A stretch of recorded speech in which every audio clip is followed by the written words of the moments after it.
Então, só relembrando, a gente tem aí a reunião do Copom que começou ontem, se encerra hoje, e a taxa básica de juros Selic deve ser ajustada em 1,5 ponto percentual, chegando aí 9,25% ao ano. Já tem alguns colegas comentando sobre aquela variação que surge na poupança quando ela ultrapassa 8,5 pontos percentuais aí de taxa anual. Até 8,5 para baixo, a taxa da poupança ela paga 70% da Selic mais a TR, que é a taxa referencial. Ou seja, se a Selic tiver, por exemplo, a 6, ele vai pagar 70% desta Selic e mais a taxa referencial, que atualmente é zero.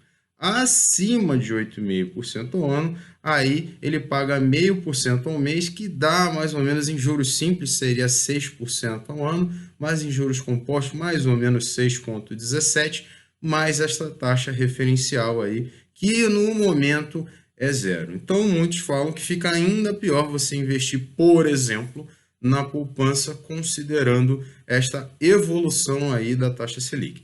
Detalhe, temos que considerar que vai ser feito um ajuste na Selic que leve ela pelo menos a 8,5 para haver esta alteração na poupança.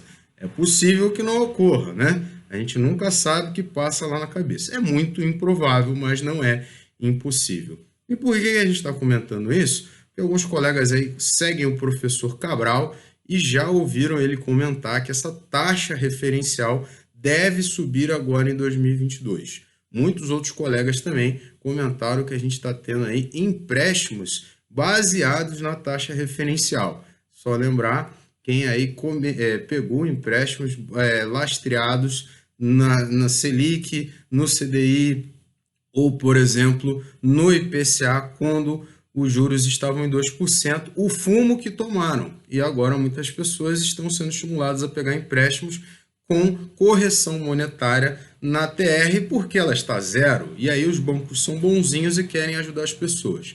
A gente sabe que não é bem assim, né? Que esta coisa é bem complicada, eu não estou por dentro dos meandros da economia para saber, mas se professores como o professor Cabral, que é um entendedor do mercado há muito tempo, está comentando sobre essa possibilidade, eu acho que é possível e bem salutar a gente seguir. Fato é que quem quer se endividar deveria se endividar na melhor das hipóteses, se é que endividar é uma coisa boa, mas se for necessário, em taxas pré-fixadas. Porque se você bota uma taxa pós-fixada, que pode variar com o tempo, a tendência é que ela varie. E se está em zero, é mais provável que ela suba do que ela fique negativa, esta taxa referencial. A título histórico, ela foi criada, essa taxa, durante aí o governo do Collor, para combater aí a inflação elevada, onde se faria aí um reajuste de preços diários e depois se calcularia ela mensalmente. Como a gente sabe, isso não foi suficiente para combater a hiperinflação. Os planos aí de moeda foram circulando até que finalmente chegamos ao plano real e tivemos até o congelamento da poupança. E por que é importante falar da taxa referencial? Como a gente está falando da poupança, supondo, estou aí fazendo um exercício de extrapolação, que a taxa referencial estoure, vai uns 3% ao ano, né? Não sei por causa de quê, a gente teria que estudar fundamentos. Se a poupança pagar mais ou menos de uma taxa fixa de 6,17, mais 3% ao ano, ou seja, 9% ao ano, mantendo ela o padrão atual, que é livre de impostos, ela, pasmem, se torna um empreendimento competitivo até comparado com o Tesouro Selic. Porém, a gente teve já um histórico na nossa história recente como país de confisco da poupança lá justamente na época do governo Collor. Então a gente tem que acompanhar essa situação aí da taxa referencial, que pode chacoalhar o mercado nesse sentido e, mais uma vez, não pegue empréstimos lastreados em taxas pós-fixadas para não ter uma surpresa. A Patrícia tem aqui um comentário. A poupança volta a render como antes de maio de 2012, medida provisória. Não, mas é aquilo, Patrícia. Esse rendimento aí nunca foi, para quem já está começando no mundo dos investimentos, sabe que a poupança, né, ela não é uma das hipóteses mais atrativas, né? Até os grandes bancos, eles têm como você investir em CDBs dele, porque se você está comprando poupança, você está comprando o risco do banco. Se você não for botar na Selic, que seria o mais seguro, entre você comprar o risco do banco. Na poupança, você pode comprar o risco do banco e um CDB 100% CDI com liquidez diária. Até o Itaú está dando esse tipo de CDB agora por meio do IT. Então, poupança perde sentido. Agora, se a taxa referencial voltar a bombar, a gente pode, né, ter essa questão a ser levada em consideração. Então, a gente tem que avaliar isso aí para ver como é que vai caminhar essa situação. De novidades que a gente tem também, na quinta-feira tem a estreia do Nubank, já comentamos muito sobre ele, o banco que deu seu primeiro lucro agora, teve muita especulação em cima dele, eu não entrei no IPO, porque eu acho que tem muitas taxas, mas comentei que devido a esse movimento de mania, né, de absurdo que existe na Bolsa, pretendo sim, talvez fazer a minha movimentação nele para aproveitar esse absurdo inicial.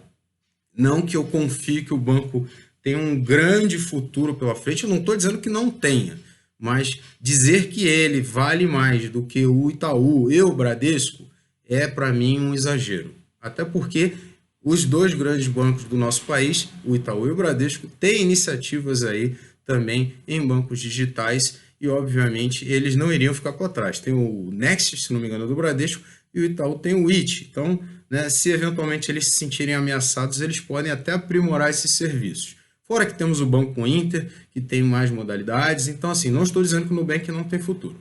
Mas a precificação dele, que foi até ajustada, se não me engano, para R$ 9,00 o BDR, que vale 1/6 da ação lá fora, ele está bem elevado, no meu entender, dados os números que a empresa apresenta. Tem muitos clientes, mas, né, tem que traduzir isso em lucro.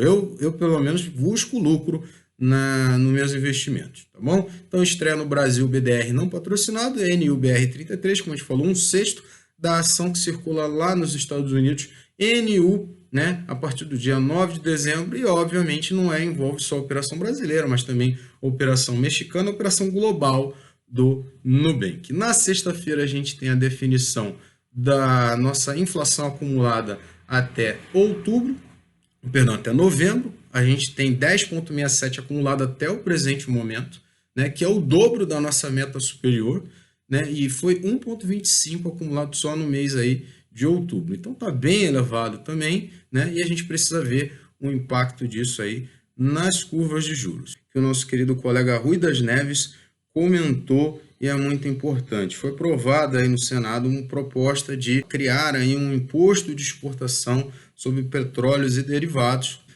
criando uma alíquota, uma sequência de alíquotas aí que varia de acordo com o preço do barril de petróleo, entendido aqui como o WTI.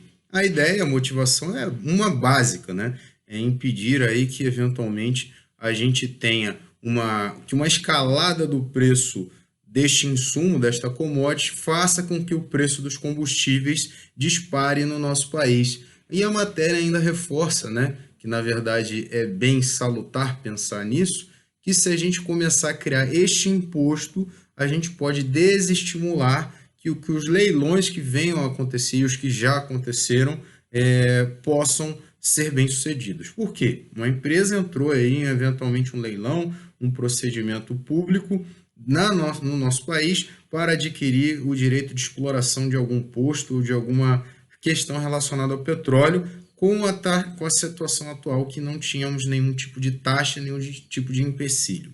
De repente, ela descobre agora que ela vai ter que pagar um determinado tributo a depender do valor aí do barril de petróleo, e isso pode tornar aí a produção dele inviável, né? Ou pelo menos muito dificultosa, muito custosa. Afinal de contas, boa parte desses interessados podem estar querendo, na verdade, explorar esse petróleo para levar para fora do nosso país, não explorar o mercado nacional. Então, mais uma coisa aí, mais uma medida intervencionista ingênua, né, que na tendência de tentar gerar uma solução pode estar criando um novo problema. Então, é uma situação muito complicada da gente comentar mais a fundo, ainda está em questão de teoria, está sendo avaliado, precisa ainda passar por todo o trâmite legislativo, ou seja, muito possivelmente passar pela Câmara e depois novamente pelo Senado, 2 turnos e ser sancionado pelo presidente, mas obviamente isso aí não é uma medida que vai ser bem vista pelo mercado. Pode ser até desconsiderada, mas bem vista não é a criação de novos tributos. Só para a gente não ficar aqui viajando, eu anotei aqui a ideia é que o imposto de exportação seja zero, com o barril estando a $45, que não é o caso agora, de 2,5 a 7,5, com o barril entre $45 até $85, que é a nossa situação atual, se não me engano está 75 agora. Se chegar aí acima de $85 o barril e for até $100, vai variar aí de 7,5 a 12,5, e com um barril aí acima de $100 do petróleo, o imposto pode chegar de 12,5% até 20%, tá bom? Então, né, é uma ideia de subsidiar a indústria nacional, estimular aí a venda interna, mas é uma coisa muito perigosa que está sendo criada, que pode gerar, sim, empecilhos para novas contratações e para novas licitações envolvendo os campos de petróleo no Brasil.